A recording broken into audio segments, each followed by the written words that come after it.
le New Concept Sport Running Mag vous est présenté par ASICS.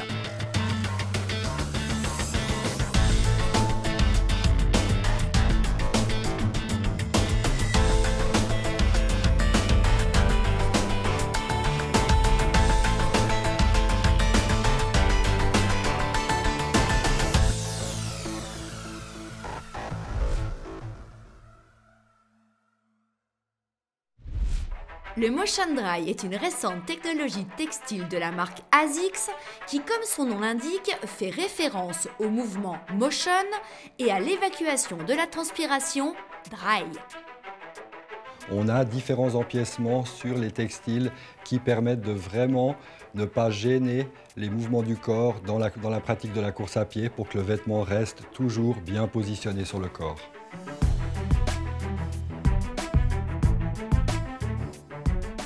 Ce qu'on voit bien sur le vêtement, c'est ces différences de couleurs qui sont également deux différences de matériaux.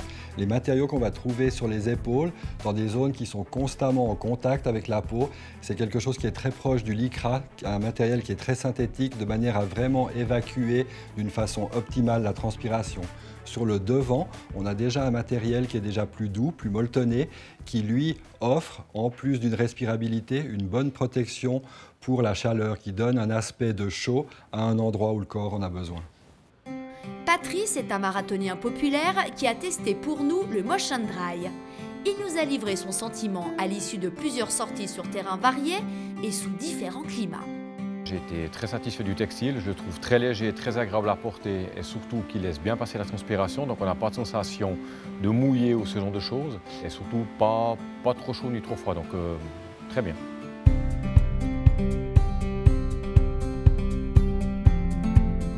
Là, on a un matériel qui est vraiment, je dirais, c'est plutôt un choix du coureur de choisir s'il l'utilise comme une première couche parce que la température le permet, soit comme une deuxième couche quand également la température le nécessite, voire même avec une veste par-dessus si la température est encore plus froide.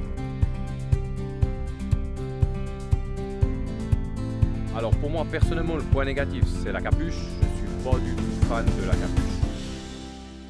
Alors simplement c'est que quand je cours avec la capuche, j'ai la sensation que ça me bouche un petit peu la visibilité à droite et à gauche. Et en fait, si vraiment j'ai des conditions où il pleut ou des choses comme ça, je préfère une casquette à la capuche.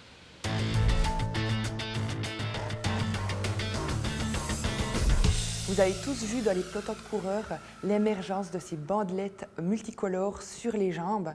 Ça, ce sont des bandelettes de tape élastique. Le tape élastique, c'est une contention qui va avant tout te stimuler les récepteurs sensoriels au niveau de la peau. Dans ce contexte, ça va diminuer un petit peu les douleurs et puis améliorer ta perception de ton corps pour améliorer ta stabilité. Son avantage, c'est qu'il est respirant, c'est qu'il ne limite pas le mouvement et c'est qu'il est assez facile à poser.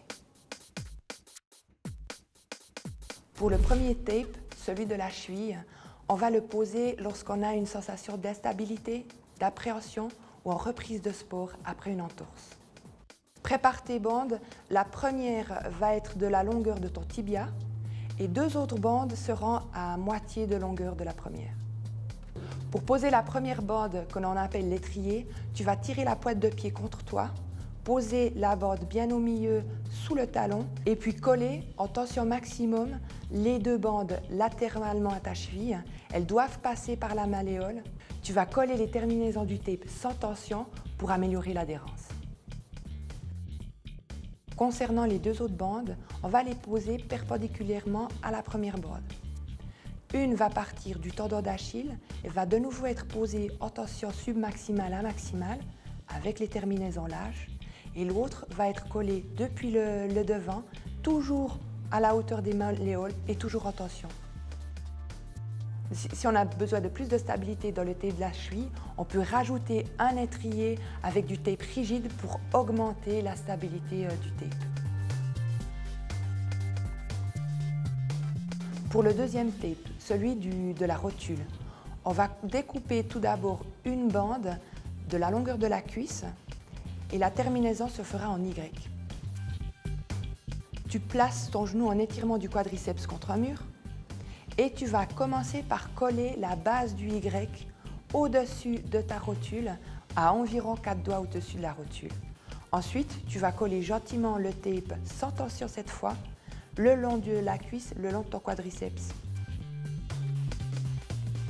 Il te reste les 2 petites bandes qu'on va coller en flexion de genou à 90 degrés, tout autour de la rotule pour l'englober, sans tension. On peut améliorer le tape en y rajoutant une bande qui va diminuer la douleur, en la posant au niveau de ton point douloureux, que ce soit sur la pointe de la rotule ou le long du ligament qui descend jusqu'au tibia, et on pose ce tape, le genou légèrement fléchi.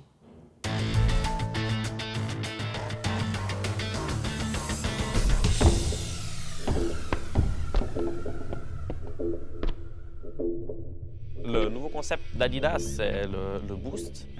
Ils sont venus il y a 2 ans sur une nouvelle chaussure, l'Energy Boost. Et puis en fait, par rapport à ça, l'idée en fait, c'est qu'on a un bon amorti, mais surtout un énorme retour d'énergie. Adidas, ils ont vraiment réussi à trouver un système en fait, où on a un retour d'énergie tout en gardant une chaussure légère avec un bon amorti. Depuis l'Energy Boost, modèle initial et alors unique sorti en 2013, Adidas surfe sur le succès de ce concept révolutionnaire qu'est le Boost. Ainsi, de plus en plus de chaussures de la marque aux 3 bandes intègrent désormais cette technologie.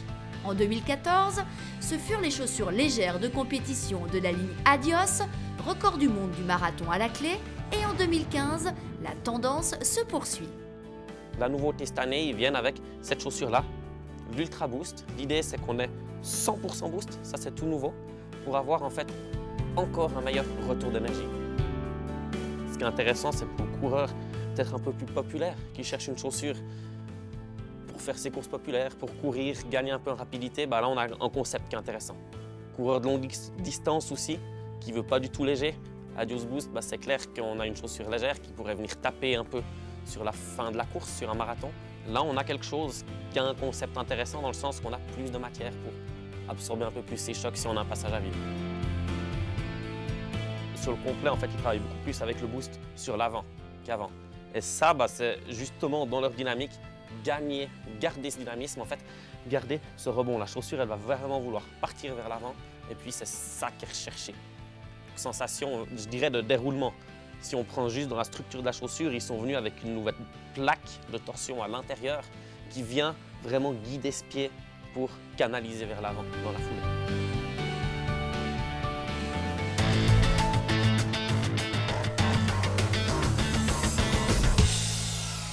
Ce mois-ci, nous poursuivons la chasse aux idées reçues concernant l'alimentation du coureur. Notre coach, Fred Gazot, aborde cette fois-ci avec Anne-Catherine Morand la question de l'alimentation juste avant et pendant la compétition. Là, on est à quelques heures du départ de notre course, le semi ou le marathon. Est-ce que je dois obligatoirement me préparer un plat de pâtes à 5 h du matin ? Non, pas forcément, il y a d'autres options. Mais en tous les cas, il s'agit lors d'une course de ne pas tester quelque chose de nouveau. Il faut le faire lors des entraînements de longue distance, pour connaître qu'est-ce qui nous convient, qu'est-ce qui nous fait plaisir. C'est important de manger quelque chose qui nous fait plaisir au dernier repas avant la course. Mais ce n'est pas sur le dernier repas qu'on va compter pour se préparer. La préparation se fait avant. Donc il y a plusieurs alternatives. Si j'aime les pâtes et que ça ne me dérange pas de me lever tôt, il n'y a pas de problème. Mais par exemple, si je dois me lever tôt, que je suis à l'étranger, il y a des produits qui ont été conçus comme par exemple des gâteaux de l'effort qui peuvent être mangés jusqu'à 1h30 avant le départ. C'est assez pratique. Et qui permettent de bien digérer. Et qui permettent de bien digérer. Parce que vraiment, la chose importante, c'est de partir en ayant fait sa digestion. Parce qu'on ne peut pas courir et digérer en même temps, ce n'est pas compatible.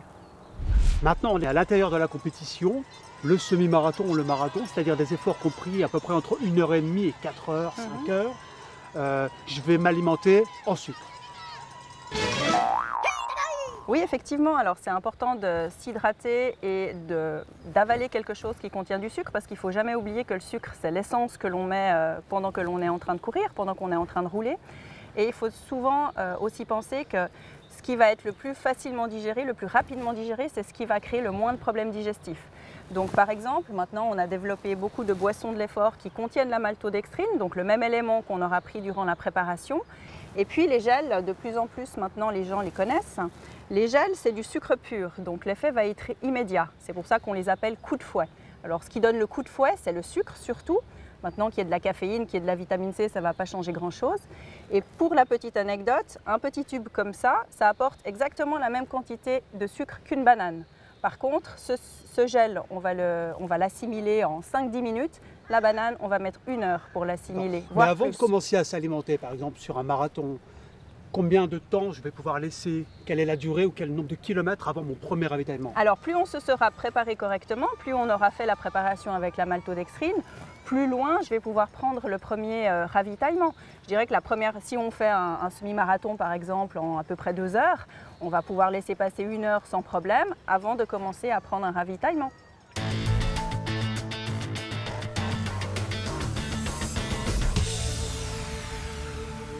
Marque plus que centenaire, la japonaise Mizuno a depuis longtemps la réputation justifiée d'être parmi les leaders mondiaux du running en matière de haute technologie, en particulier dans le registre du sport de compétition et du très haut niveau.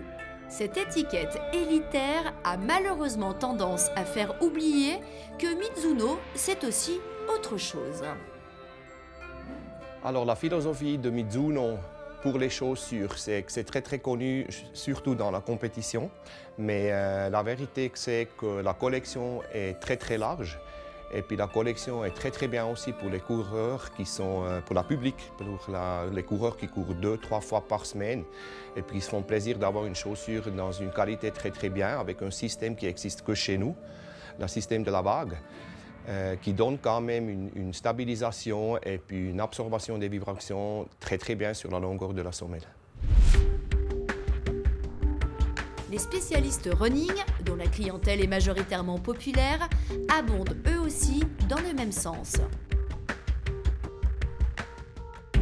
Mizuno n'est pas forcément une marque dédiée aux coureurs rapides ou dynamiques. Leurs modèles de base sont très bons, particulièrement cette année où la Rider et l'Inspire, elles ont été un petit peu améliorées au niveau du mesh, où je trouve qu'elles sont plus fit, qu'elles englobent mieux le pied. Les gens, il y a plus de personnes qui se sentent mieux tenues dedans et elles sont de plus en plus souvent choisies quand on fait les tests.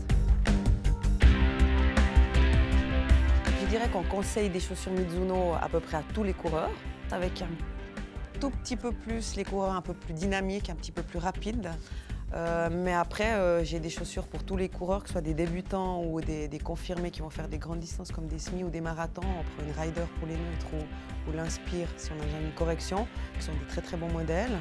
Et puis après, c'est vrai qu'on a un grand succès avec la Sayonara pour ceux qui ont besoin d'une petite correction, ou la Itogami, ou ceux qui font du triathlon ou qui veulent une chaussure plus légère, plus dynamique, qui marche très fort, quoi.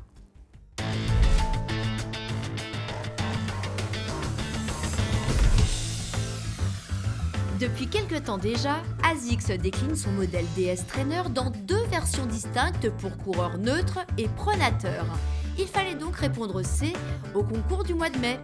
Les 2 vainqueurs, Cornelia Froidevaux et Joël Sinève, repartent chacun avec une paire de DS Trainer au pied. Ce mois-ci, vous avez l'occasion de gagner 2 paires de chaussures running Mizuno à choix, et pour cela, il vous faut répondre correctement à la question suivante. La marque japonaise Mizuno tire son nom A. du fondateur de la marque Ryachi Mizuno, B.